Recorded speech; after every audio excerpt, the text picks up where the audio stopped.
Okay. Hello. I think I'm live. I'm probably live, but I'm going to wait till it finishes its little loady thing because, yeah, we're on. Welcome to Tea and New Book Tuesday. I'm Lisa. I'll be your librarian today.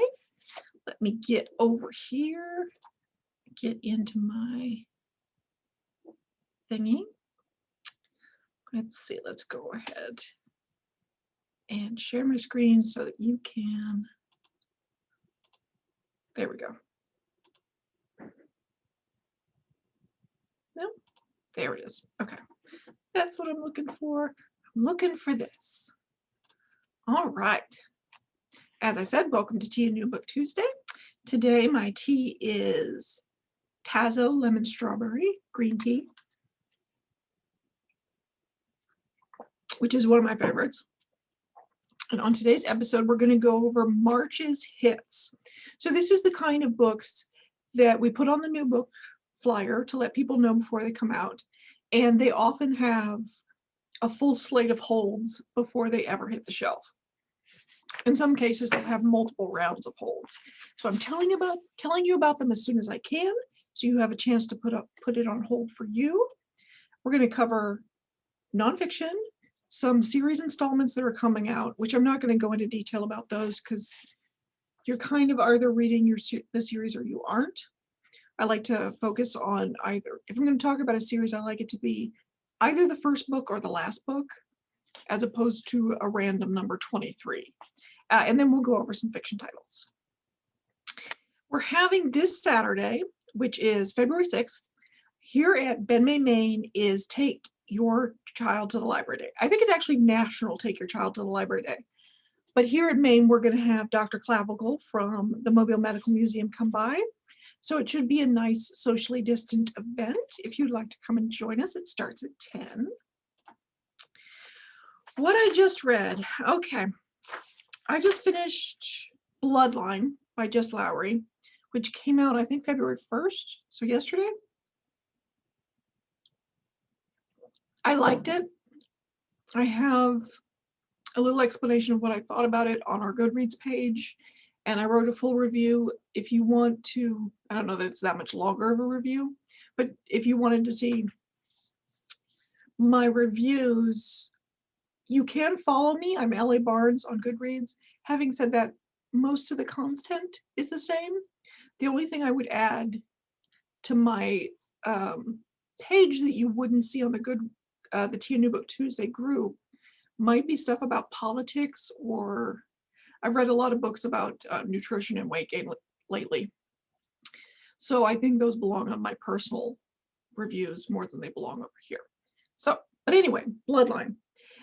It's about a young woman who is pregnant, and she and her fiance decide to move back to his hometown in Minnesota. It's a small town. We're in the era of Vietnam. So part of the reason they want to go back to his town is because his father handles the draft for the county.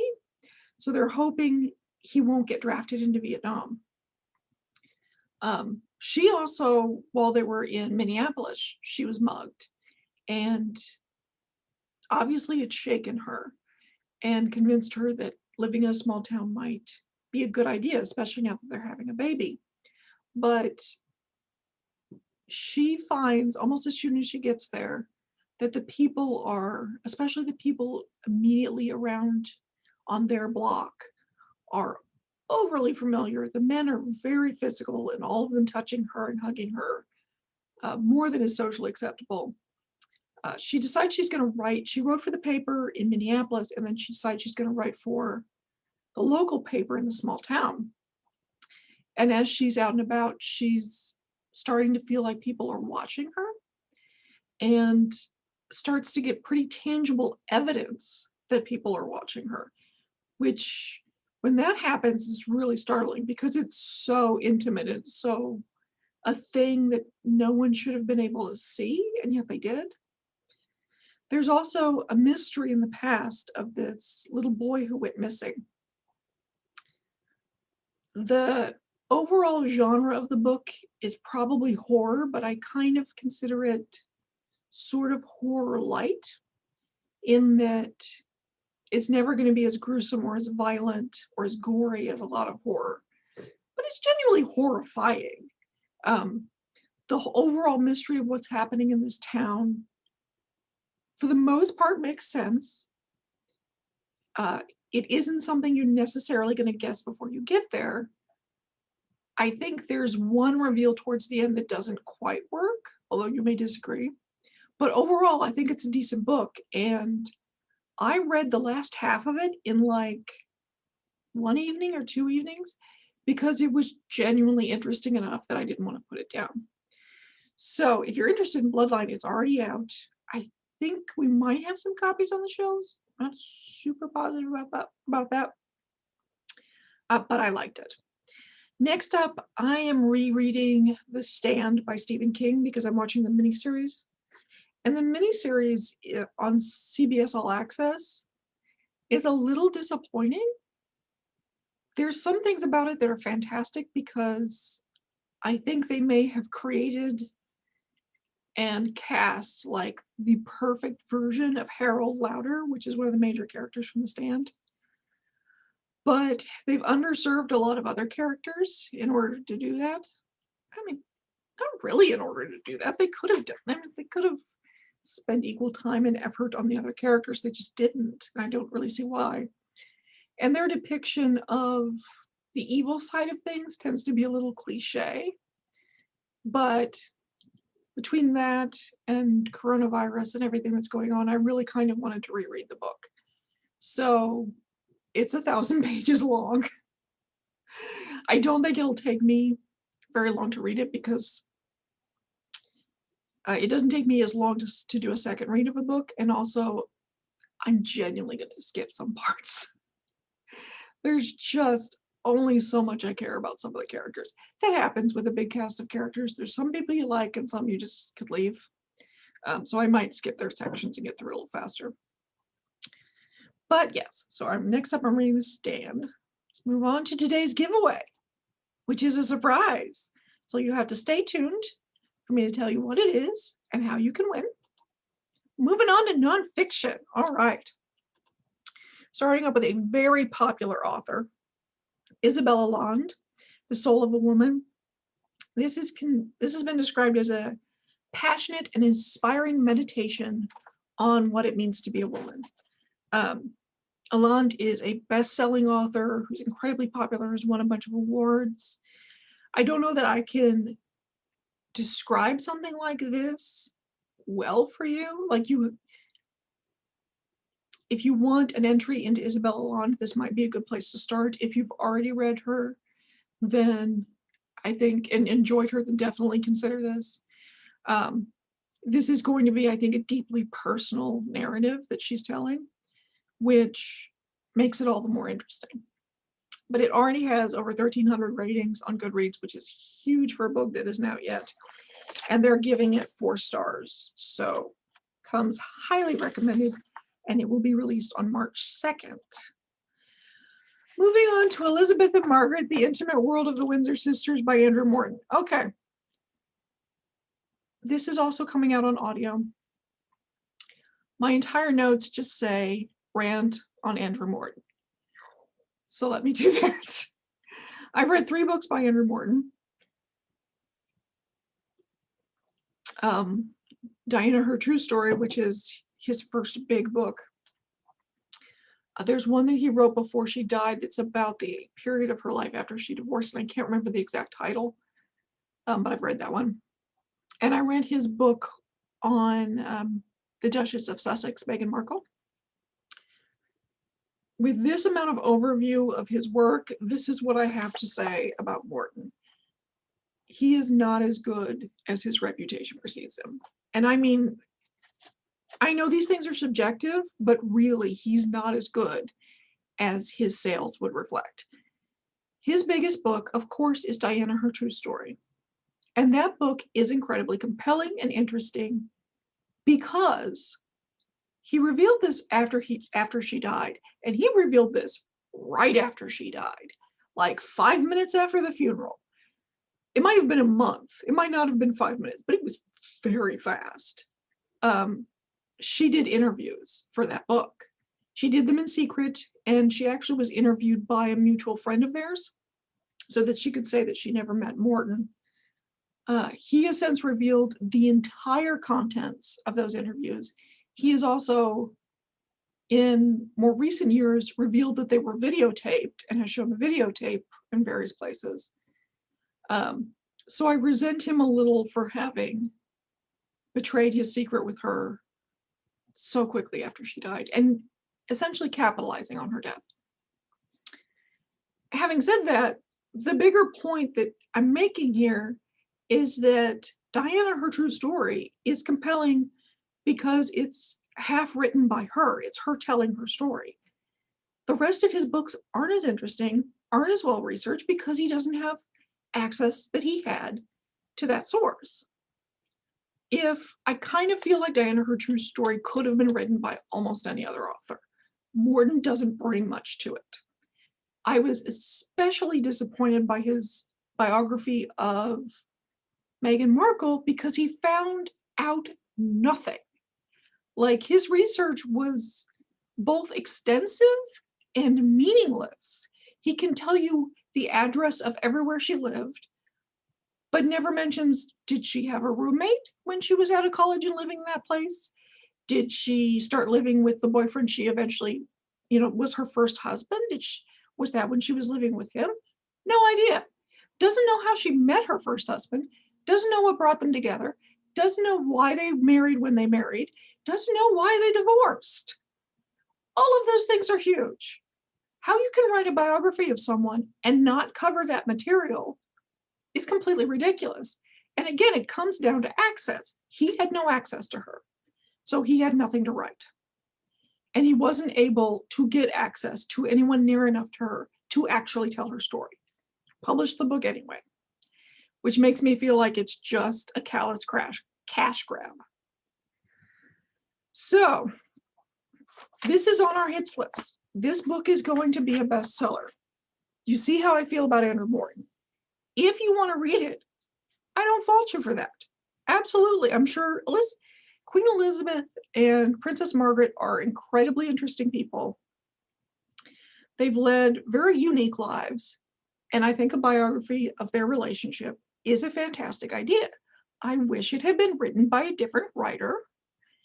And I think if you want to read this, I would give you the single caveat that you're not going to find anything here that you couldn't find in another biography. Having said that, if you haven't read a ton of other biographies about them, it might be worth reading. But at any rate, it comes out on March 30th, and we're buying it on audio as well.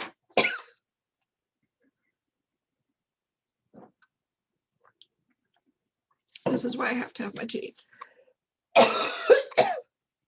Okay, moving on.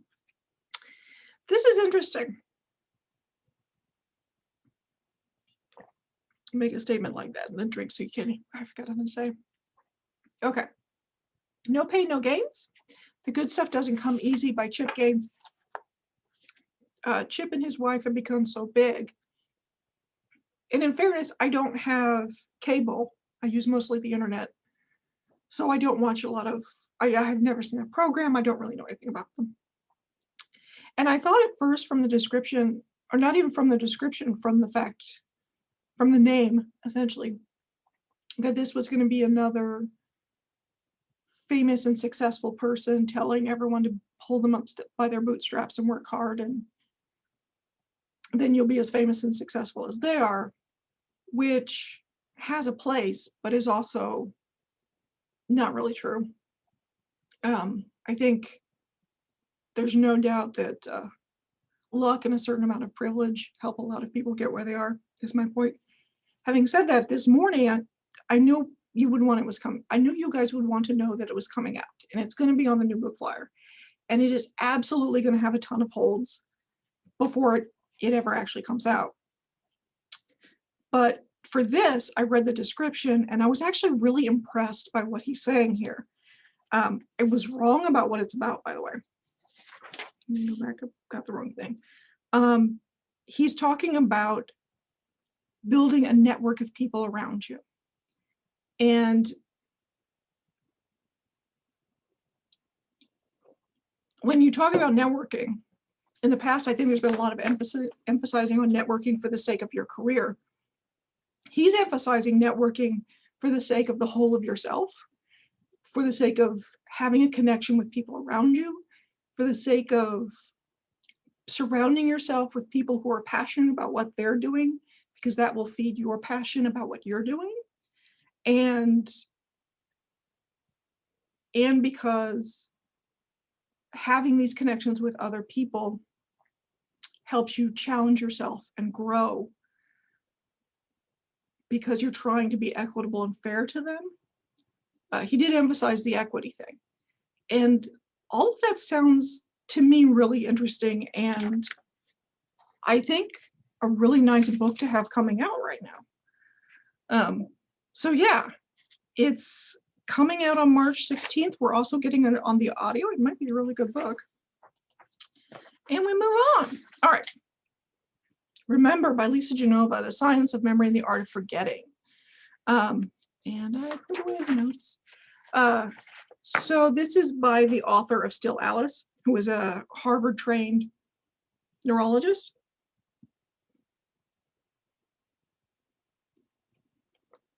Sorry, coughing takes like 5 minutes to recover from. So this book talks about how memory works. It's going to educate you on that. What are memory strengths and weaknesses, because it's not a simple thing, it's a complex process in the brain, and hopes that the author hopes that in teaching you this, you'll develop a better relationship with your memory, partly because you won't be asking it to do things it can't, or it just doesn't work that way. She also, and I really like this, says that she'll cover the difference between the little forgetting that we all do over the age of 40, like forgetting what you wanted in a room once you walk through the door, and the difference between that and Alzheimer's and dementia, because they're very different things, which that alone is a reason to read the book. But I think it's going to be both highly educational and still really practical and actionable, which is nice. It's coming out on March 23rd if you're interested, and it already has a handful of ratings on Goodreads that put it over 4 stars. All right, The Barber Zone, The Hotel That Set Women Free by Paulina Breen. This I might actually get to read. NetGalley gave me a copy, an e-copy, but I have to get through the stand first, obviously. But this is about the Barber Zone Hotel in New York City. It was built in 1927, and it was an exclusive residential hotel for women, which was unique. When women came to New York, their main option was usually boarding houses, but men actually had a whole slate of options, starting at boarding houses and going all the way to this kind of hotel. So this was both the first one and I think one of the only ones.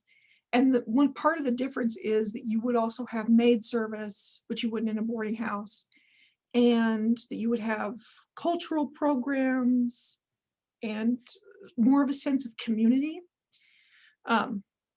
So tons of famous women stayed at the Barber Zone, including Grace Kelly, Liza Minnelli. Sylvia Plath wrote about her time here, fictionalized it in The Bell Jar.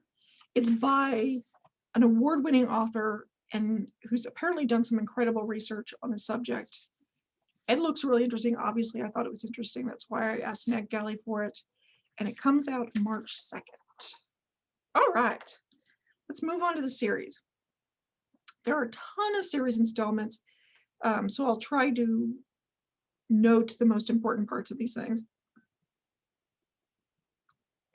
So genre release date and whether or not it's coming out on audio. Go. So we're just going to cover the yellow labels first. So thrillers, mysteries, crime novels, all of these come out March 2nd. We have Laura Child's The Haunted Hibiscus series, which is set in the South. We have C.J. Box's Dark Sky, which is a Joe Pickett novel. It also comes out on audio, and we will be buying the audio. We also will be buying Christine Feehan's Lightning Game, which is a Ghost Walker novel. We'll be buying the book for that one. We're buying both the book and the audio for these books that are coming out March 9th, which includes A Matter of Life and Death, a Robin Lockwood novel by Philip Margolin. Clive Cussler and Graham Brown's Fast Ice, which is a Pneumophiles novel. Both of those on audio and in print, March 9th. More yellow labels. The yellow labels go on for days. This is why we have a whole week. This yellow labels every month. We've got Stuart Wood's Double Jeopardy, which I cannot spell the word Jeopardy correctly, so I keep looking at it and pronouncing it Geopardy. But it's a Stone Barrington novel, which I swear he just had a Stone Barrington novel come out like 2 months ago, but whatever. We're also getting that one on audio.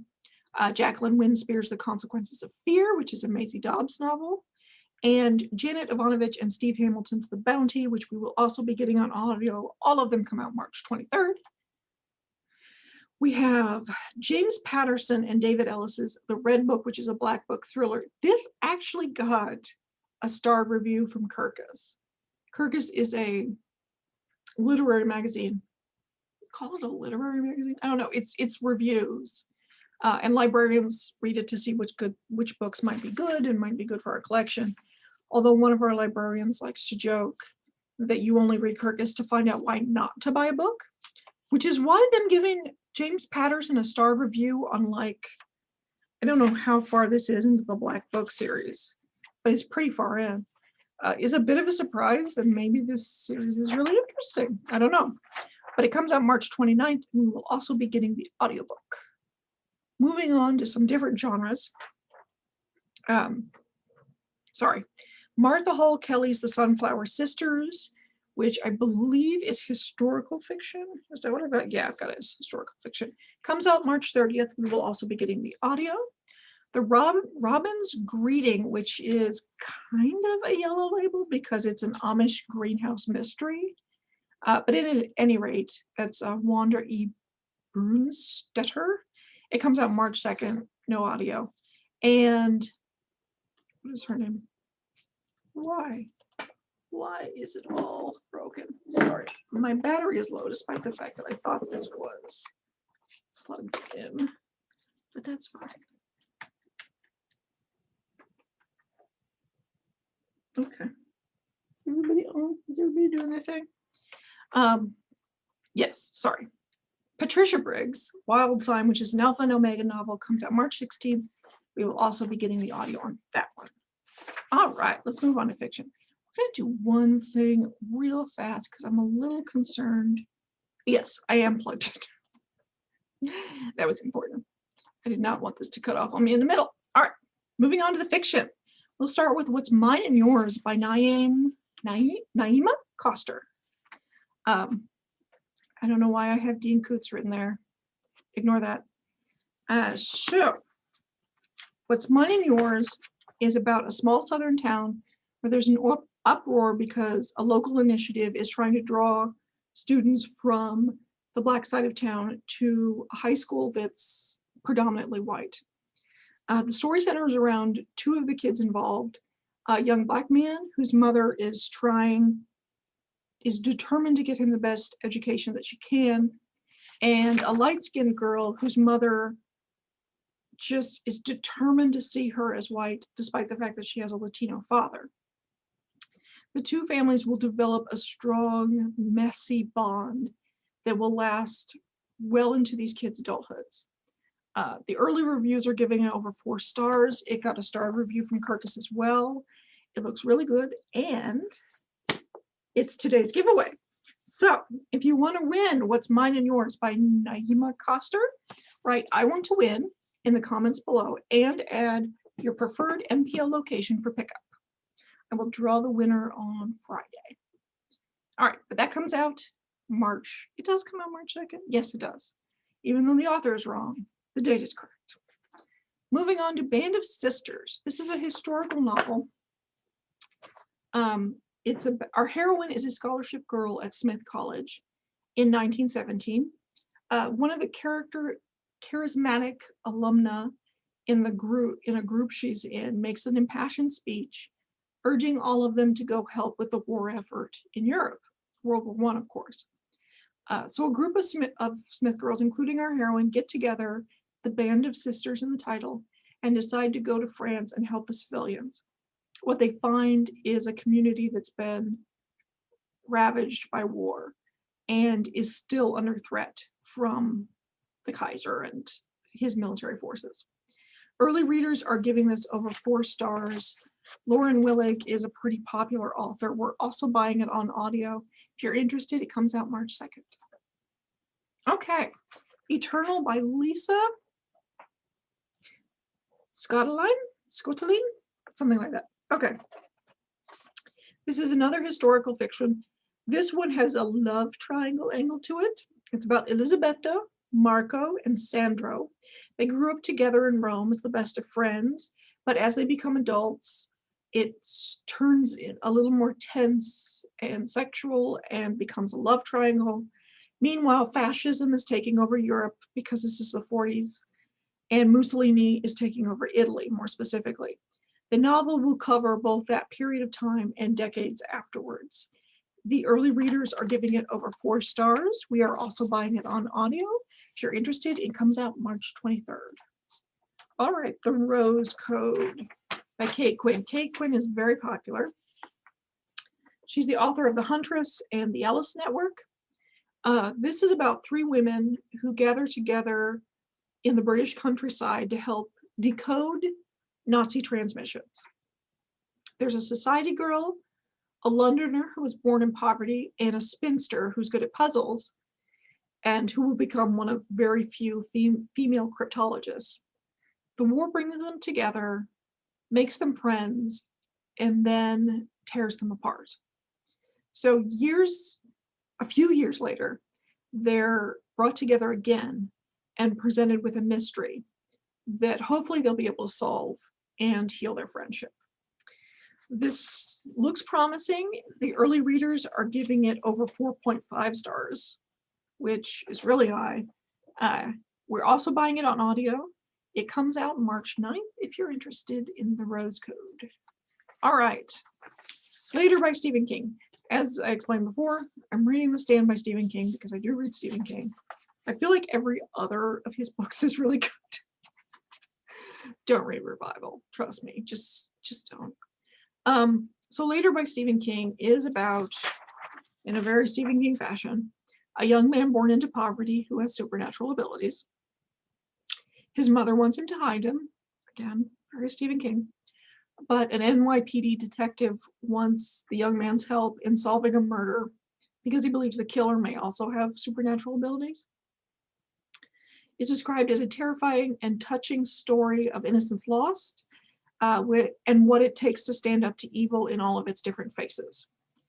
There are too few early reviews to mention, but I mean, it's Stephen King, and bonus, it's only 272 pages. Sometimes King is at his best when he just gets to the point. At any rate, we're getting it on audio as well, and it comes out March 2nd. Okay, How Beautiful We Were by Mbolo Nimbu, perhaps. This is her second novel. Her first was the New York Times bestseller, Behold the Dreamers. I think that also got nominated for a bunch of awards. This is about the collision between an African village and an American oil company. The oil spillage has destroyed their farmland. The kids are getting sick from drinking tainted water, and the company has promised to clean up and make reparations and has done none of those things. So this is about a generation of children who stand up against the people who seek to take and destroy their land. This is the kind of narrative that can be really powerful in the hands of a skilled storyteller, and I think this author is. If you're interested, we're also getting the audiobook, and it comes out March 9th. All right. Okay, I've kind of always wanted to do this. The Affair by Danielle Steele. It's set in Hollywood. It's Danielle Steele. I think that's as much description as this one needs. It comes out March 2nd. I mean, you know, you like Danielle Steele or you don't. Moving on. There were so many thrillers that I could not fit them all in here. And I didn't want to throw them to next week because they already have holds on them. So if you want to get on the list, you kind of need to do it now. At any rate, 4 more March thrillers that are coming out that aren't part of a series. We have Dangers in Numbers by Heather Graham, which comes out March 2nd. We have Win by Harlan Coben. which comes out March 16th, and we will also be getting the audio on that one. We have The Other Emily by Dean Koontz, which comes out March 23rd. We're also getting the audio on that one. And No Way Out by Fern Michaels, which comes out March 30th, and we will also be getting the audio on that book. I will still do hopefully I'll be able to still do my roundup. We're losing a Tuesday because of Mardi Gras this month, but I'm still going to try to fit everything in if I can. So, my final thoughts. Don't forget, if you want to win what's mine and yours, put I want to win in the comments and your preferred MPO location for pickup.